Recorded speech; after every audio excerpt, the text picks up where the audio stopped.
So I made a goal to start recording some like vlog style things. I'm not really a vlogger, but I've been watching some YouTube channels that have been really helpful in video specific jobs. Cranky Cameraman, shout out to his channel. He's been extremely helpful in this space and making it so easy to understand like how he's doing things, why he does certain things. So I just want to thank him for making his channel. I'm just doing behind the scenes stuff. This is a shoot that's very small. It's not technically paid because it's more of a volunteer type shoot. I know those are stigmatized. I always think it's important that I find new people to work with that have new skills that I haven't been able to develop myself.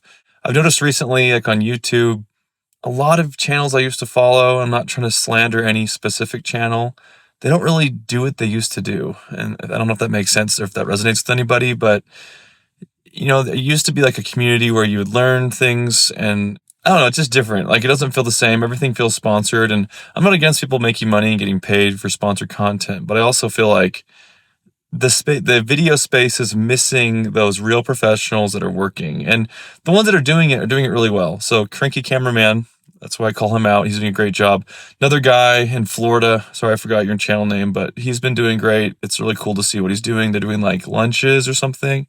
Really just want to grow our community here, and I feel like people are always willing to learn and grow. My friend I'm helping out today, it's his shoot, so I'm going to capture some behind the scenes with his permission.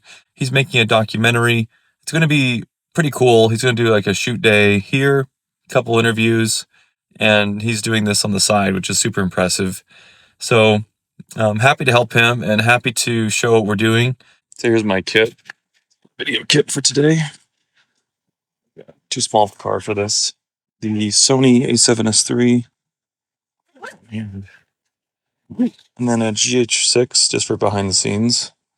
And a couple other small gadgets and gizmos. I don't need all of this here, but it's nice to have just in case. So also have a magic cloth, aperture 1200D, the crazy stand that you have to use with it, a couple stands to hold up the magic cloth, a bounce, and then some power cables just in case we need power.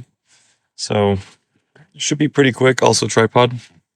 This is all pretty standard stuff. This is a little bit probably too big for this type of shoot, but I like to go in with a lot of light and then bring it down. So is that a local like coffee shop type place, and they have a events space, and it's actually a really good rate. He did a great job finding a location. We had some natural lighting on the right side. That was kind of motivated lighting, I would call it. And we kind of looked through the space to see what would work best. And we kind of settled on setting up in the middle of the room, shooting at like 35 millimeter, make it more about the environment because it was a unique environment. And then we set up a 1200D to the talent's right, her camera left. And that gave us a really nice key light. It wasn't actually where the windows were, which was kind of a concern we had, but we did use some negative fill and a sound blanket, makeshift blanket, and it worked out really well.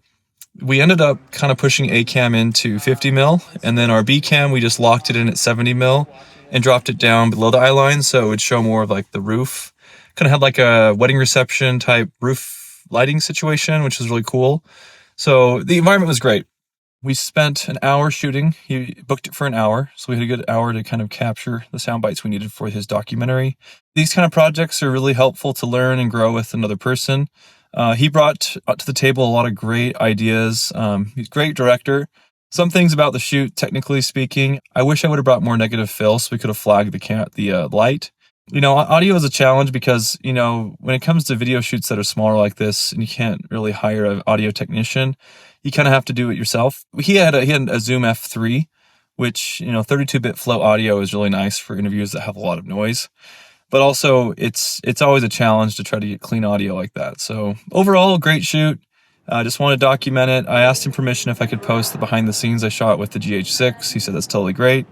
We just don't want you guys to see any of the A cam and B cam shots until they are published and approved.